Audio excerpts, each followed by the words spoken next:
오늘 우리에게 주신 하나님의 말씀은 신약성경 요한복음 2장 13절에서 22절까지 같이 보겠습니다. 유대인의 6월절이 가까운지라 예수께서 예루살렘으로 올라가셨더니 성전 안에서 소와 양과 비둘기 파는 사람들과 돈 바꾸는 사람들이 앉아있는 것을 보시고 노끈으로 채찍을 만드사 양이나 소를 다 성전에서 내어 쫓으시고 돈 바꾸는 사람들의 돈을 쏟으시며 상을 엎으시고 비둘기 파는 사람들에게 이르시되 이것을 여기서 가져가라. 내 아버지의 집으로 장사하는 집을 만들지 말라 하시니 제자들이 성경 말씀에 주의 전을 사모하는 열심히 나를 삼키리라 한 것을 기억하더라. 이에 유대인들이 대답하여 예수께 말하기를 네가 이런 일을 행하니 무슨 표적을 우리에게 보이겠느냐. 예수께서 대답하여 이르시되 너희가 이 성전을 헐라 내가 사흘 동안에 일으키리라. 유대인들이 이르되 이 성전은 46년 동안에 지었거늘 네가 3일 동안에 일으키겠느냐 하더라. 그러나 예수는 성전된 자기 육체를 가리켜 말씀하시는 것이라. 죽은 자 가운데서 살아나신 후에야 제자들이 이 말씀하신 것을 기억하고 성경과 예수께서 하신 말씀을 믿었더라. 우리가 함께 읽은 요한복음 2장 13절에서 22절을 통해서 이 성전을 헐라라는 제목으로 말씀 나눌 때 많은 은혜가 있길 바랍니다. 아주 유명한 말씀이죠. 요한복음 내용과 다른 복음서에 마태, 마가, 누가 써보면 성전에 대한 사건들이 나오고 있는데 조금 다른 것을 볼 수 있습니다. 요한복음 2장 15절과 16절의 사건과 마태복음 21장 12절, 13절, 마가복음 11장 15, 17, 누가복음 19장 45절에서 46절에는 성전에 대한 내용들이 나오고 있는데 신학자가 말하기를 성전을 2번 깨끗이 정화를 하였다라는 내용을 얘기하는 학자도 있다라는 것입니다. 요한복음에 보면은 2장에 나와 있습니다. 예수님께서 사역을 시작하시면서 일어났던 사건이다. 근데 다른 복음서에 보면은 예수님의 십자가 사건 지기 전 바로 전이었기 때문에 이게 처음과 마지막 그래서 2번이 아닐까라고 얘기하는 학자가 있다라는 것입니다. 그런데 한 번이라고 말할 수 있는 것은 요한이 입장에서는 예수님께서 누구신지 확실히 알려주기 위해서 예수님을 소개하기 위해서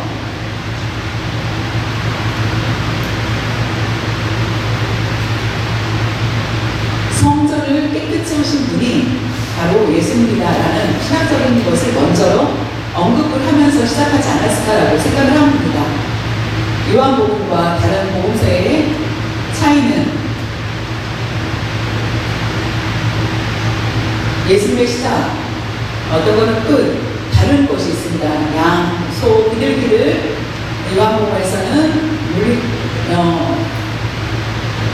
쳤는데 다른 복음서에는 나오지 않는 것을 볼 수 있습니다. 요한복음에서는 채찍을 들어서 다 쫓아내는 것을 보는데 복음서에는 그런 내용들이 없는 것을 보게 되고요. 요한복음에서는 교회가 성전이다.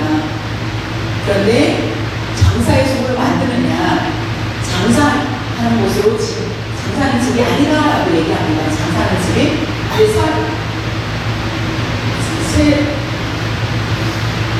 보고서에서는 기도하는 집 강도의 소굴로 만드느냐 이렇게 하면서 요한복음과 세복음서가 다른 것을 볼 수 있습니다. 근데 요한복음서는 이방인들이 이해하기 쉽도록 기록하는 것이 아닐까라고 보는 것이 맞는 것 같습니다. 요한복음을 보면은 2장 15절 16절에 보면은 성전을 헐라 그 의미가 무엇인지 우리가 함께 은혜 나누기를 바랍니다. 또한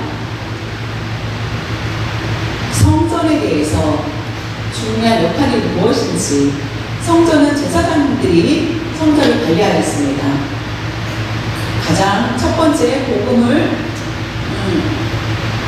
전할 사람들이 제사장이었기 때문에 그들은 부정할 수가 없고 제사장의 바른 이해와 예수님이 누군지 알아야 되는 때에 백성들이 깨끗해지고 바른 믿음을 가질 수 있는데 이와 같이 성전이 잘못되었기 때문에 가장 먼저 예수님은 성전을 깨끗이 하라는 말씀이 아닐까라고 생각을 합니다.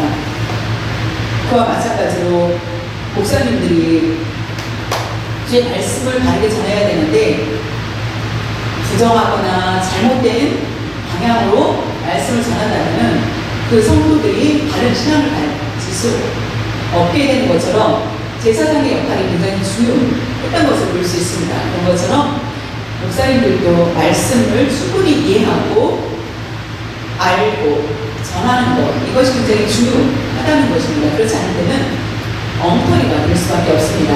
왜 이와 같이 예수님께서 가장 먼저 성전을 헐라라고 하셨는지 말씀하신 것을 함께 살펴보기를 원합니다. 요한복음 2장 13절에 보면 유대인의 6월절이 가까운지라 예수께서 예루살렘으로 올라가셨더니 유대인의 6월절이다. 그냥 6월절이라고만 해도 다 알 수 있는데 왜 유대인의 6월절이라고 하였는지 이 요한복음 읽는 독자가 이방인이라는 것을 볼 수가 있습니다. 유대인의 문화에 대해서 소개하는 것입니다. 한국의 추석이 있죠. 한국의 고유 명절이 바로 추석입니다.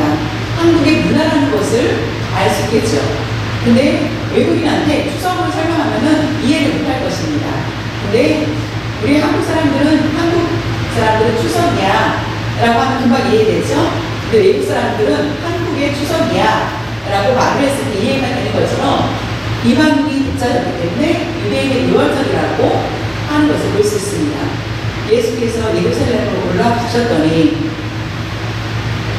예루살렘으로 올라가셨다.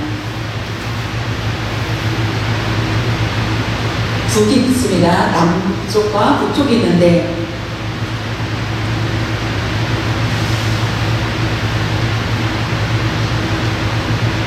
산을 오르다, 위는 올라가다 라고 얘기를 하죠. 근데 예루살렘은 밑에 있었는데 올라가셨다 라고 얘기를 하는 것을 볼 수 있습니다.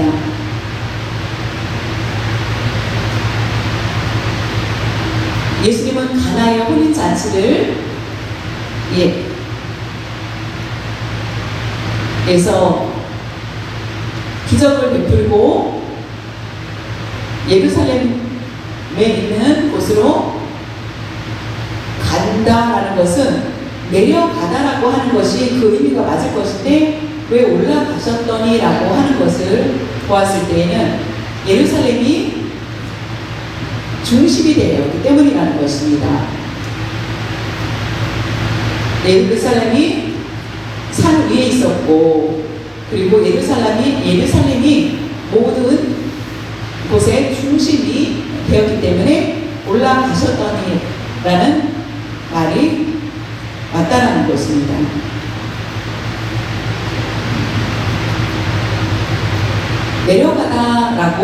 내려가셨다라고 하면은 예루살렘에서 내려오셨다라고 생각을 하시면 될 것 같습니다. 요한복음 2장 14절에서 16절에 보면은 성전 안에서 소와 양과 비둘기 파는 사람들과 돈 바꾸는 사람들이 환전하는 사람들이 앉아 있는 것을 보시고 성전 안에서 우리가 가끔 볼 때 성전 안에서 지금 말하는 우리 교회를 볼 수 있겠죠. 근데 그거보다 더 크다라고 생각하는 것을 볼 수 있습니다.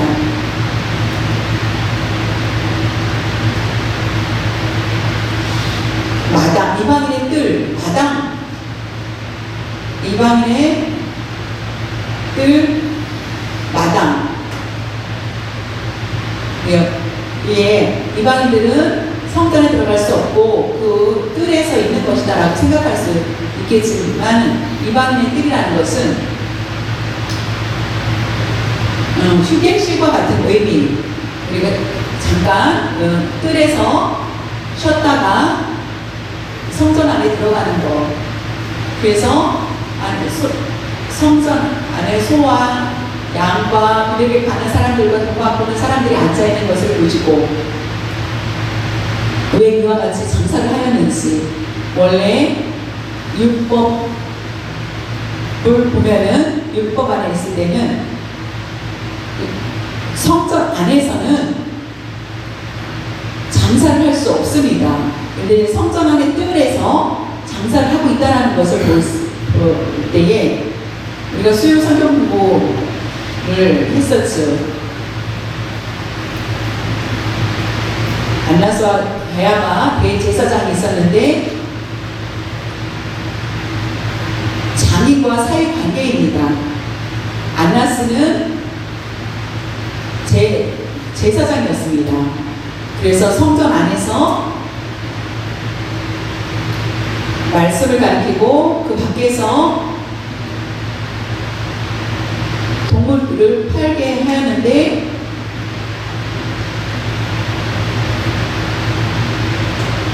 가야바를 제사장으로 뇌물을 받고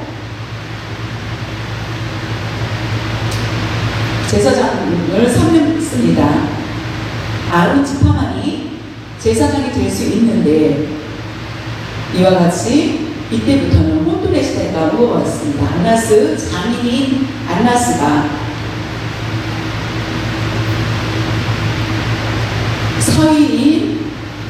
서인에게 대제사장직을 뺏기게 된다. 그래서 결국은 서로가 사이가 안 좋게 됩니다. 가야바는 로마에 돈을 뇌물을 주고 제사장직을 받은 후에 성전 안에서도 이와 같이 소와 양과 비둘기를 팔게 허락하는 것을 볼 수 있습니다. 돈을 바꾸고 장사하는 사람들로 그 뜰에는 가득 차게 하는 것을 볼 수 있습니다. 양, 소, 비둘기라는 것, 이것은 왜 이와 같이 자세히 나와 있는지. 양, 소, 비둘기는 제사장과 관계가 있죠. 그냥 성전에 들어갈 수 없기 때문에 소와를 닭을 떠서 번제를 드리고 하는 것을 볼 수 있습니다. 그런데 흠이 있거나 병이 들거나 하는 때에는 제물로 바칠 수가 없습니다. 갈릴리에 살고 있습니다. 제가 열심히 양을 키워서 1년이 되었고 그 제사를 드리기 위해서 예루살렘을 갈 때에는 갈릴리에서 예루살렘까지의 거리가 굉장히 멀기 때문에 지금 여기서부터 샌디까지 생각을 해보십시오. 산을 넘고 강을 지나 숲을 지나 갈 때에 그 양을 온전하게 잘 데리고 갈 수가 있겠습니까? 나무가지에 상처를 입힐 수도 있고 돌부리에 넘어질 수도 있겠죠. 그래서 그것을 가두지 말고 성전에 와서 사서 제물로 바치라라고 하였던 것을 볼 수 있습니다. 그것이 구약 법으로 나와 있습니다. 갈릴리에서 로마 아니면 유럽 아니면 로 가서 사람들이 흩어져 있다면 우리가 미국에 온 것처럼 한국 사람들이 미국에 온 것처럼 흩어진 유대인이라면은 1년에 3번 그 절기를 지키기 위해서 예루살렘으로 향해서 올 때는 배를 타고 어떤 교통수단을 가지고 오게 될 때, 올 때에 그 양은 그 예루살렘에 도착했을 때 온전하지 못할 것입니다. 그렇기 때문에 안나스 대제사장이 있을 때는 좀 더 경건하게 규칙을 지키고 하였는데, 가야바는 양이 불량인데도 불구하고 판매를 하고 하면서 성전들에서 판매를 하고 그것을 사라고 하고 하는 것을 볼 수 있습니다. 정성껏 멀리에서 가지고 왔는데 또 불구하고 그 사람들 것은 받지 않고 자신들이 하는 것만 사게 하는 것을 볼 때에 돈 바꾸는 사람들이 앉아 있었는데 그들은 왜 돈을 바꿨습니까? 그 사람들은 돈을 바꾸면서 세금을 얻은 것을 볼 수 있습니다. 그렇기 때문에 한국에 갈 때 우리가 달러를 가지고 갈 수 없죠. 우리는 한국 돈으로 환전을 하게 되죠. 환전을 해서 한국 돈을 가지고 한국에서 물건을 살 수 있습니다. 그런 것처럼 성전에 가기 위해서는 로마 돈이 안 되고 성전에서 사용하는 돈만을 쓸 수 있기 때문에 그들은 그 안에서 가지고 와서 환전을 하는 것을 볼 수 있습니다. 그렇기 때문에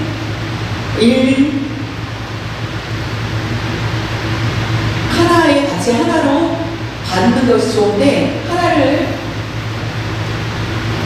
받고 둘을 요구하는 것을 하나를 주고 둘을 요구하는 것을 볼 수 있습니다.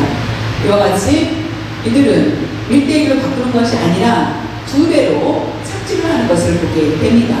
그래서 장사하는 사람들이 이와 같이 많은 것을 착취를 하자 예수님은 그것을 보셨다라는 것입니다. 그것을 보고 노끈이라는 것, 노끈은 아마 소, 양을 끌고 올 때 필요해서 쓰는 건지 아니면 어떤 건지 모르겠습니다. 근데 예수님은 그 노끈을 만들어서 노끈으로 채찍을 만드사 양이나 소를 다 성전에서 내어줍시다.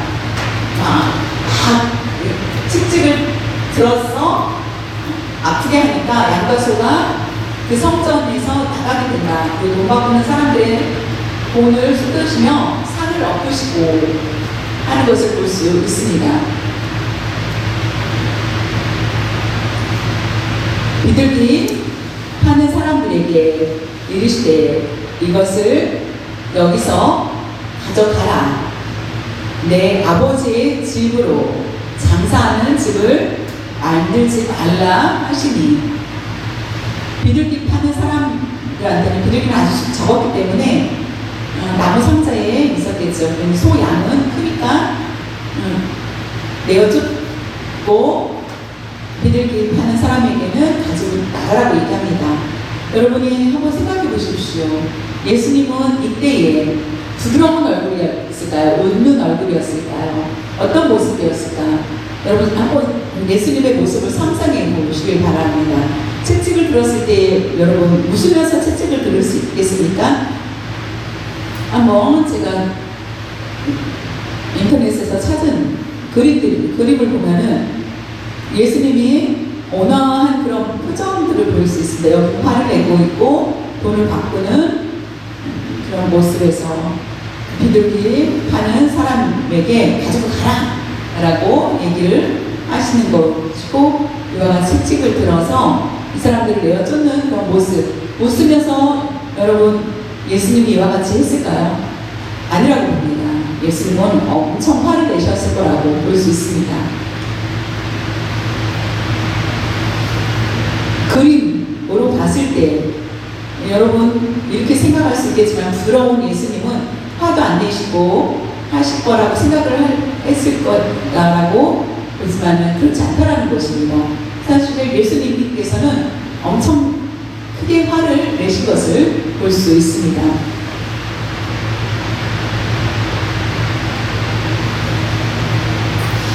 나의 아버지의 집을 내 아버지의 집이다. 이 성전은 나의 아버지 집인데 여기를 장사하는 집을 만들려고 하느냐. 낯선 사람이 내 집에 오면은 우리는 그 사람을 그냥 놔두겠습니까? 나가라고 하겠지요. 제가 성도님 집에 가서 먹고 자고 하겠다고 하면은 여러분이 어떻겠습니까? 가라고 하겠죠. 거룩한 곳, 하나님과 교제하는 곳에 이와 같이 하나님 말씀을 대로 따라야 되는데 사람 중심으로 나가는 이 곳을 이와 같이 장사하는 집으로 만드느냐라고 하면서 화를 내신 것을 볼 수 있습니다.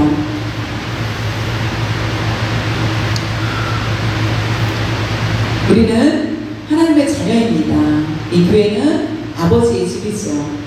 근데 이 아버지의 집에서 우리는 강도처럼 장사꾼인지 도둑질을 하고 있는지 아버지 집에서 우리는 어떤 모습으로 왔는지 나 자신을 살펴보아야만 하겠습니다. 우리가 잘 아는 것처럼 한국의 많은 문제들 중에서 다단계가 교회 안에 들어왔습니다. 물건을 팔고 하는 일들이 교회 안에 있었고 그래서 교회로 가면은 물건을 파는 게 쉽다라고 생각을 해서 다단계 하는 사람들이 교회까지 와서 다단계에 물들게 하는 것을 볼 수 있습니다. 그것은 그 사람의 마음이 장사의 소굴로 만들고자 하는 그런 마음으로 교회에 왔다라는 것을 볼 수 있겠지요. 교회에 오는 것이 더 낫다. 심심하니까 교회에 가서 교제 나누고 대화하고 수다 떨고 하는 것은 그런 마음이라는 것은 교회를 놀이터로 생각을 한다는 여러분 예수님께서 33년 동안 계셨을 때에 성전에 대한 것을 가장 화를 내셨다라는 것을 볼 수 있습니다. 성전에 대해서 요한복음 2장 17절에 보면은 제자들이 성경 말씀에 주의 전을 사모하는 열심히 나를 삼키리라 한 것을 기억하더라. 지금 갑자기 예수님께서 화를 내셨을 때 그 제자들이 당황스러웠습니다. 예수님 잡히면 나도 잡힐 텐데 라는 공포가 있었을 것입니다. 예수님이 이와 같이 행하시지? 라고 이해하지 못할 수 있겠지만은 예수님께서 죽었다 살아나시고 승천하신 후에 이것을 모두 알게 되었다라는 것입니다. 구약에 보면은 시편 69편 9절에 주의 집을 위하여 성전을 위하는 열성이 뜨거운 마음이 나를 삼키고 주를 비방하는 비방이 내게 미쳤나이다. 주의 집은 성전을 얘기합니다. 성전을 위해서 열심을 냈는데 그 열성이 나를 삼켰다. 예수 그리스도께서 성전을 깨끗게 하셨다. 그리고 십자가에 달리셨다라는 것을 볼 수 있습니다. 지난번 수요일에 말씀드린 것처럼 예수님께서 잡히셨을 때 증거가 있으면은 예수님을 사형에 하였지만 아무리 증거를 찾을 수가 없었던 것을 볼 수 있습니다. 네가 지난번에 말하지 않았느냐, 내가 성전을 헐고 설 만에 지으리라고 하지 않았느냐라고 하면서 말하기 때문에 어떻게든 예수님을 죽이고자 한 것을 볼 수 있습니다. 주를 비방하는 비방이 결국 내게 미쳤다라는 것을 볼 수 있습니다. 하나님을 열심히 사랑하였는데 결국 이와 같이 주의 집을 위해서 열심히 열성을 내었는데 나를 삼키고 주를 비방하는 비방이 내게 미쳤다라고 말씀을 하시고 있는 것처럼 우리가 열심히 신앙생활할 때 우리는 누군가로부터 비방을 받을 수도 있습니다. 시기와 질투를 받을 수도 있습니다.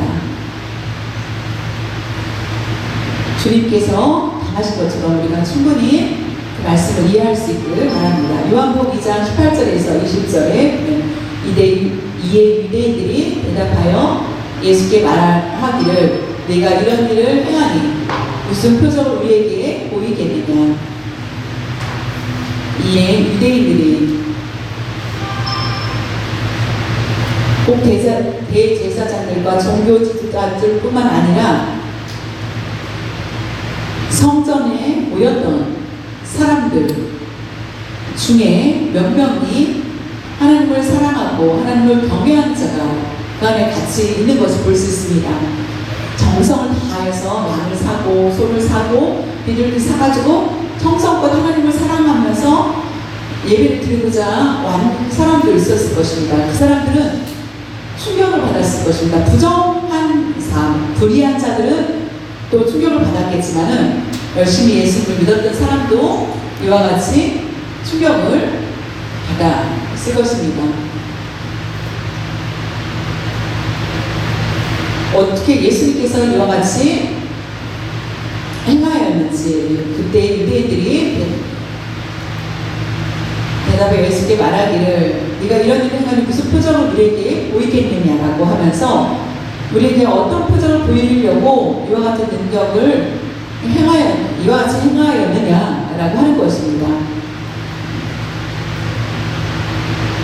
집에 문을 두드려서 열어보니 누구세요? 하니까 경찰입니다. 그러면 경찰이라면은 신분증을 보여주십시오 하면은 문을 열 수 있겠죠. 그런 것처럼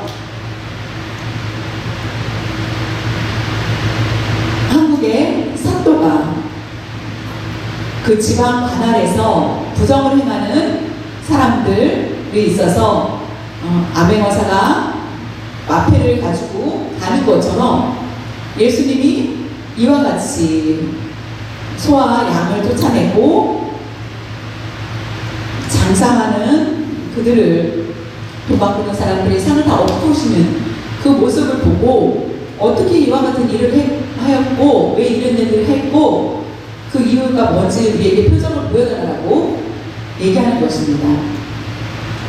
그때 예수께서 대답하여 이르시되 너희가 이 큰 성전을 헐라 내가 사흘 동안에 일으키리라.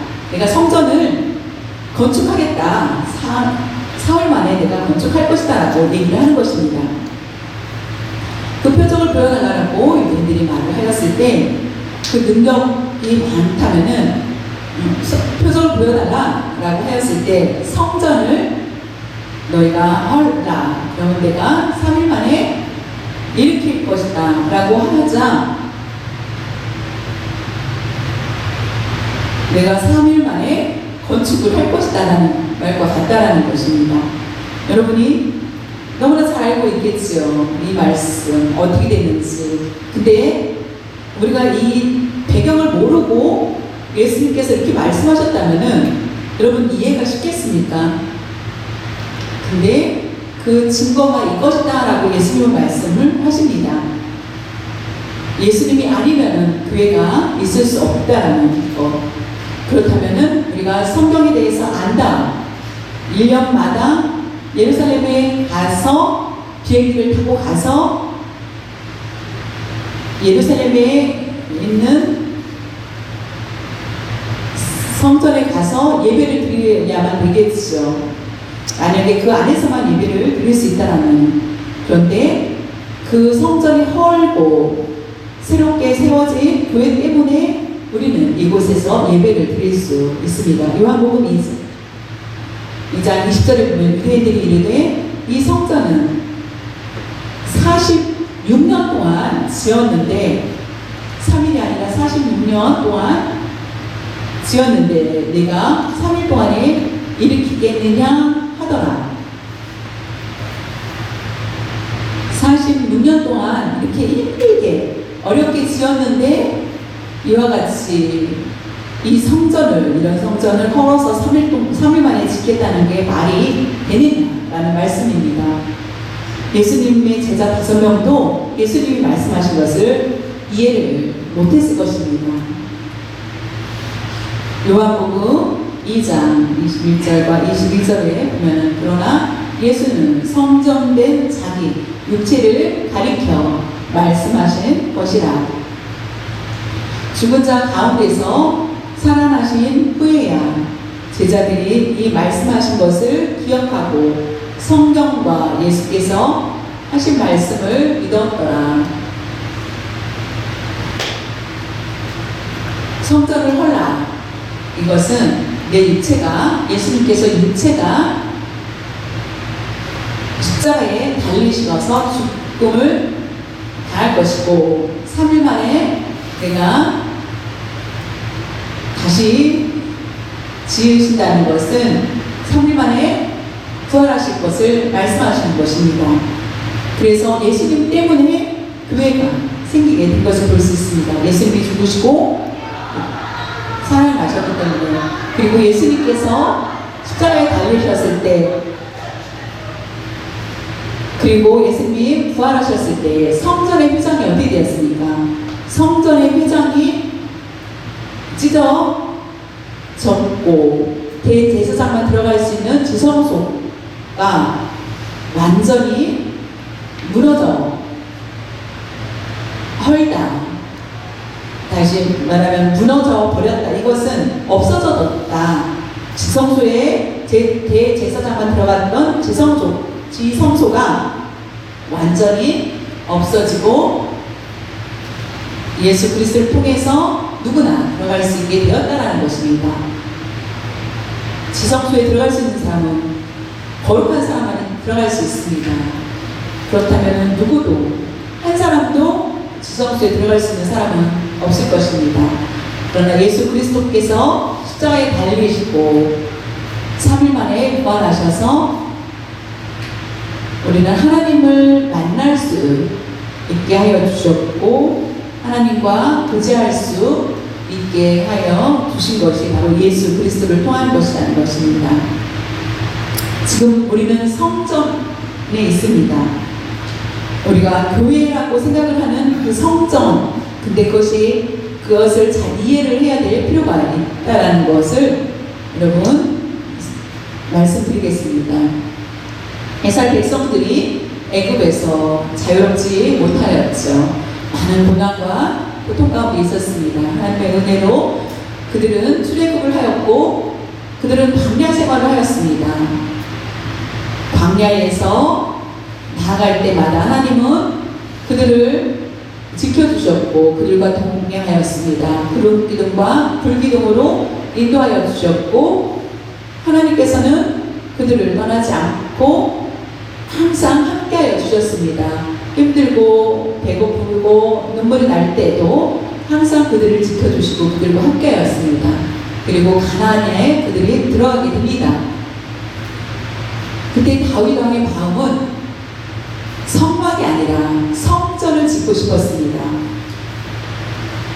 돌로 된 성전을 짓고 싶었고, 그래서 성막 생활을 하였던 그들은 성막은 하나님이 계신 곳이었고 하나님의 임재가 드러났습니다. 그 성막을 둘러서 백성들은 그 성막을 치고 생활을 하였고 나아갔고, 그것을 알았던 다윗은 성전을 짓고 싶었는데 하나님은 허락지 않았고 사무 솔로몬에게 그것을 맡기게 됩니다. 그래서 결국 다윗은 성전을 지을 수 있는 자재, 물건을 다 준비를 하였고 그의 아들인 솔로몬이 성전을 짓게 됩니다. 하나님 아버지가 우리의 하나님 아버지가 되어달라고 합니다. 성전을 통하여서 하나님 함께 저희와 동행하여 주시고 저희를 인도해 주십시오 라고 하는 것을 볼 수 있습니다. 그 성전이 하나님 하나님과 동행하는 곳이라는 것입니다.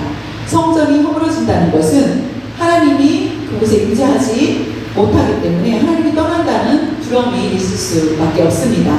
성전이 무너졌다라고 하는 것은 두려울 수 있겠지요. 그런데 하나님께서는 우리 각자의 마음의 성전을 우리에게 주셨다라고 하십니다.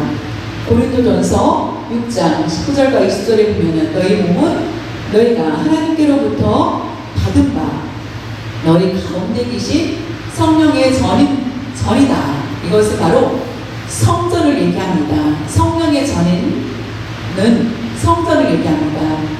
주를 알지 못하느냐 너희는 너희 자신의 것이 아니라 값으로 산 것이 되었으니 그런즉 너희 몸으로 하나님께 영광을 돌리라. 예수님께서 십자가에 달리셨고 돌아가셨습니다. 성전이 모두 허물어졌고 3일 만에 부활하셨고 성전을 다시 세웠습니다. 그런데 그 성전이 어디에 있다는 것입니까? 바로 우리 마음속에, 각자의 마음속에 있다는 것입니다. 성령이 임하시다. 이것은 성령이 임하시다라는 것은 우리 마음속에 성전이 있다는 것이며 그 말씀은 하나님이 우리와 날마다 함께 하신다는 것입니다. 하나님이 함께 하시는 것이 진정한 우리의 신앙생활의 믿는 자의 모습이라는 것입니다. 우리에게 있는 그 성전, 거룩한 집을 깨끗이 하고 하나님께 영광을 돌리면서 살아야 된다는 것입니다. 그것이 바로 예수 그리스도의 피값으로 사신 것, 그것이 바로 우리라는 것을 알고 우리는 하나님께 영광 돌리는 삶을 살아야 된다는 것을 우리에게 말씀하고 계십니다. 성전을 허물라 라는 그 말씀이 미래에 우리에게 평안과 하나님을 만날 수 있도록 쉽게 만나고 쉽게 하나님께 교제하고 우리의 죄를 고백할 수 있도록 우리에게 우리 마음의 성전에 성령님이 함께 하신다는 것입니다. 이 성전이 허물어지지 않았다면 우리는 예루살렘 가서 유대에 가서 예배를 드려야만 하나님이 받으시는 예배가 될 수밖에 없었을 것입니다. 이 예수님을 통하여서 우리는 날마다 감사할 수밖에 없고 날마다 예배의 삶을 살 수밖에 없다는 것을 분명히 기억할 수 있기를 바랍니다. 예수님이 성전이 되셨습니다. 우리는 성전을 깨끗이 예수님이 하신 것처럼 우리도 다시 한번 우리의 마음의 성전을 깨끗이 할 수 있기를 바랍니다. 교회를 깨끗이 청소하는 것, 그것을 얘기하는 것이 아니라 우리의 마음을 깨끗이 청소하라고 말씀하시고 계십니다. 예수님이 우리와 동행하고 계시고 우리를 인도하고 계시다면 우리의 마음의 성전을 깨끗이 하여서 하나님이 받으시는 그런 아름다운 성전이 될 수 있기를 바라며 우리의 죄가 있다면 그것을 다 내어놓고 하나님이 기뻐하시는 그런 인생이 될 수 있기를 간절히 바랍니다.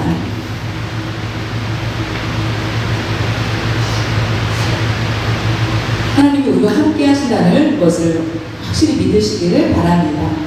하나님은 결단코 우리를 버리지 않으신다는 것을 기억하시고 예수 그리스도의 십자가와 함께 하시기를 원하시기 때문에 우리는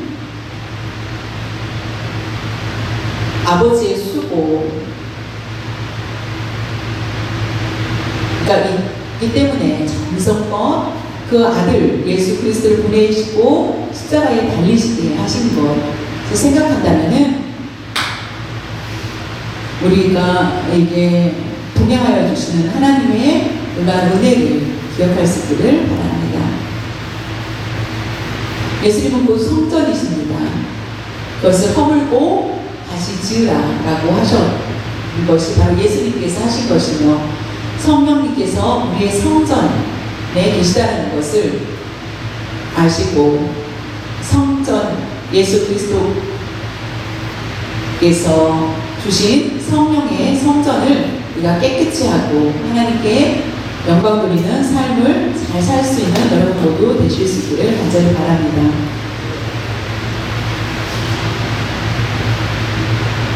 사랑 많으신 하나님 아버지 감사드립니다. 저희들 의인이 아니라 아주 부끄러운